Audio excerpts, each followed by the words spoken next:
മലയാളി പ്രേക്ഷകർക്ക് വളരെയധികം ഇഷ്ടപ്പെട്ട പരമ്പരയാണ് ഏഷ്യാനെറ്റിൽ സംപ്രേഷണം ചെയ്തു വരുന്ന ചന്ദ്രകാന്തം എന്ന പരമ്പര.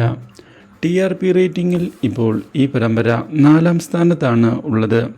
മാത്രവുമല്ല, പരമ്പരയിലെ വഴിത്തിരിവുകൾ പ്രേക്ഷകരെ ഞെട്ടിച്ചു കളയുകയും ചെയ്തിരിക്കുകയാണ്. പ്രേക്ഷകർ ഇപ്പോൾ പരമ്പര വളരെ നല്ല രീതിയിലാണ് മുന്നോട്ട് പോകുന്നത് എന്നും പുതിയ കാര്യങ്ങൾ എക്സ്പെക്റ്റ് ചെയ്യുന്നുണ്ട് എന്നുള്ള കമൻറ്റുകളുമാണ് കമൻറ്റ് ബോക്സിൽ ഇടുന്നത്. അതുകൂടാതെ നമ്മുടെ പിങ്കിയുടെ അഭിനയം ദിനം പ്രതി അതീവ ഗംഭീരമാകുന്നുണ്ട് എന്നും പറയുന്നുണ്ട്.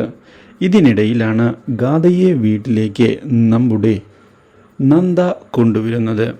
അവിടെ വെച്ച് ഈ രഹസ്യങ്ങളെല്ലാം പുറത്തു വരാതിരിക്കുന്നതിന് പ്രത്യേകം ശ്രദ്ധിക്കണം എന്നുള്ള തീരുമാനം നന്ദ എടുക്കുകയും ചെയ്യുന്നു. മഹേശ്വരൻ പക്ഷേ ഗാഥയെ അംഗീകരിക്കാൻ തയ്യാറാകാതെ മുന്നോട്ട് പോവുകയാണ്.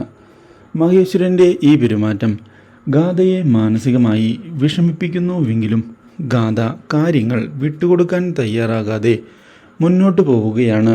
ഗാഥയ്ക്ക് സപ്പോർട്ട് നൽകിക്കൊണ്ട് നമ്മുടെ നന്ദയും മുന്നിലേക്ക് പോയതിനെ തുടർന്നാണ് പിങ്കി അപ്രതീക്ഷിതമായി ഈ സത്യങ്ങൾ തിരിച്ചറിയുന്നത്. മഹേശ്വരൻ്റെ മകളാണ് ഗാഥ എന്നുള്ള സത്യം അറിഞ്ഞതിനെ തുടർന്ന് പിങ്കിയാകെ ഞെട്ടിപ്പോവുകയും ഇതേ തുടർന്ന് പിങ്കി ഈ സത്യം വീട്ടിലുള്ള എല്ലാവരെയും അറിയിക്കുന്നതിന് വേണ്ടി തീരുമാനം എടുക്കുകയും ചെയ്തിരിക്കുകയാണ്. Do like, share and subscribe.